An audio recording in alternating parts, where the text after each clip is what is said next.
L'écoute active, c'est quand nous écoutons attentivement pour chercher à comprendre la personne et sa perspective à partir de ce qu'elle dit et de ce qu'elle ne dit pas.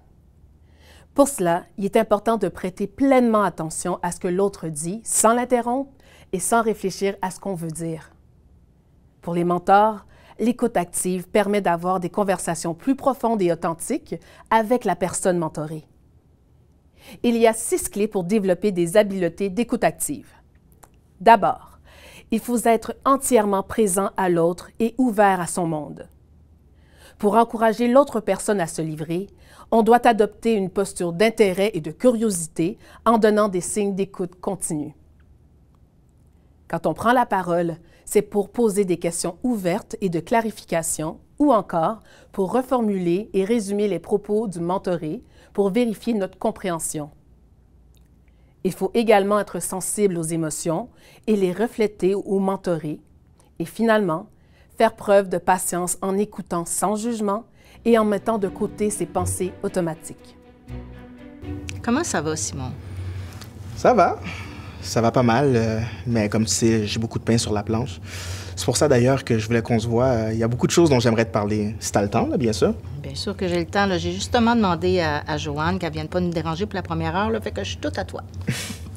Là, tu m'as dit que tu avais plusieurs choses, là, mais si tu en avais 2, 3 là, à prioriser, ce serait lesquelles? Oui, bien peut-être mieux comprendre le rôle de Sylvain, mon patron, dans le processus de décision par rapport à Michel, le fils du proprio. C'est pas clair pour moi. Okay. Ensuite, j'aimerais mieux comprendre le processus d'évaluation du personnel.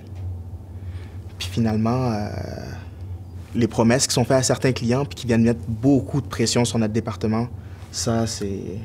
Oh! Wow! Fait que Simon, on a beaucoup de travail aujourd'hui. Donc, c'est sûr que je vois que tu as beaucoup de choses dans ta tête. On va quand même passer au travers les 3 priorités que tu viens de me parler. Et si on a le temps, on regardera le reste. Mais pour l'instant, parle-moi de Sylvain. Qu'est-ce qui te préoccupe là-dedans? Bien, c'est peut-être délicat, mais parfois, j'ai l'impression que Michel a tendance à court-circuiter Sylvain dans le processus de décision. Puis je veux surtout pas faire de gaffe que je dirais politique, là. Ouais. Fait que...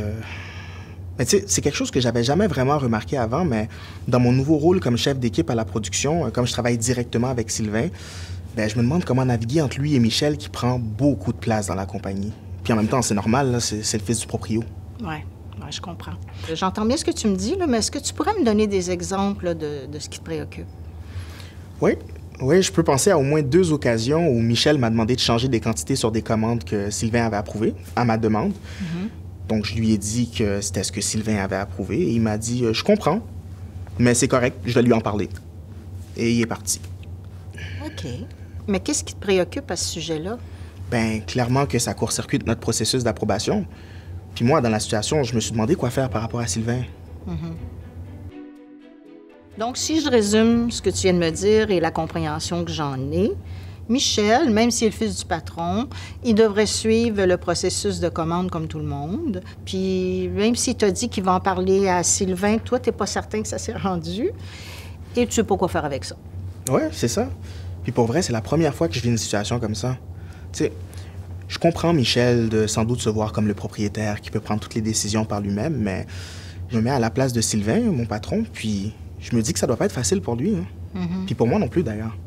Oui, je sens que c'est pas facile pour toi. Je vois même que ça te rend un peu anxieux. Ouais, puis pour être honnête avec toi, ça m'a empêché de dormir une couple de nuits. Parce que, tu sais, j'aime être rigoureux dans mon travail, là, comme tu sais, puis je l'étais dans mon rôle précédent, mais là, j'ai comme l'impression que ça risque de me revenir dans la face, là, quand la comptabilité va concilier les factures avec les approbations.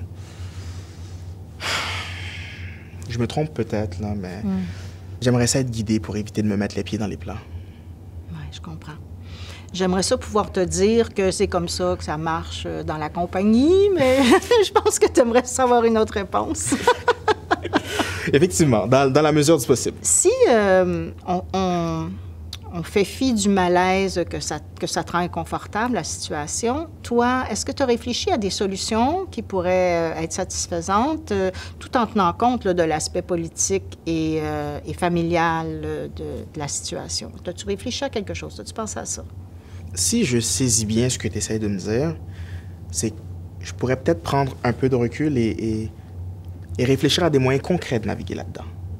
Exactement. C'est en plein la tangente que nous pourrions prendre pour que tu puisses arriver à trouver des options et des solutions qui seraient satisfaisantes pour toi. Super. Bien, voici ce à quoi j'avais pensé. Je pensais qu'on pourrait peut-être